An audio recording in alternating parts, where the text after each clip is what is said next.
కూడా ప్రయత్నం చేస్తాడు. దేవుడు దావీదు మాటకు కూడా విలువిస్తాడు. ఎందుకంటే దేవుని ఎంతో గొప్పగా సేవిస్తున్నాడు, గొప్పగా సాక్షిగా నిలుపుతున్నాడు. ప్రపంచంలో దావీదు రాజు దేవుని గురించి వెల్లడిపరుస్తున్నాడు. కాబట్టి సాక్షిగా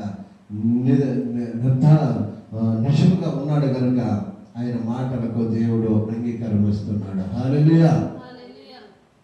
అదేవిధంగా 140వ కీర్తనలో 8వ వచనం,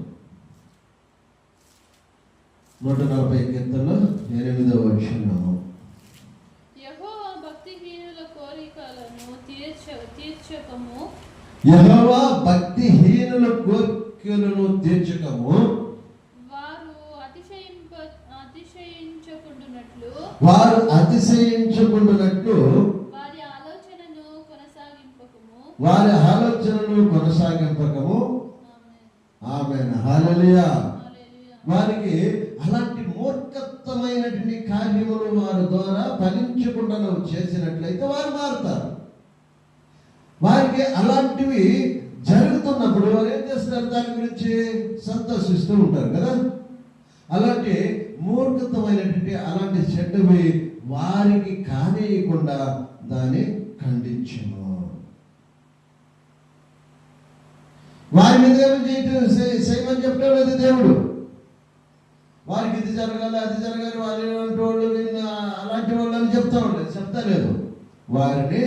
వారికి ఆ చెడ్డది వారికి లభించకుండా దాని నుంచి వారిని తప్పించము అనేది స్పష్టంగా చెప్పాలంటే కదా. అవునా? దాని నుంచి వారిని తప్పించమని దేవుడు వారి కొరకు ప్రార్థన చేస్తున్నాడు దావీదు రాజు. హల్లెలూయా.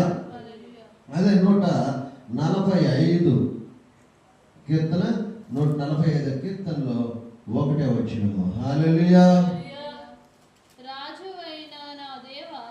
రాజువైన నా దేవా, నిన్ను గణపరచెదను, నీ నామమును నిత్యము సన్నతించెదను. హల్లెలూయా. హల్లెలూయా. నీ నామమును నిత్యము సన్నతించెదను. హల్లెలూయా. దేవునికి మహిమ కలుగును గాక. విలాప వాక్యములు 2వ అధ్యాయములో 15వ వచనం.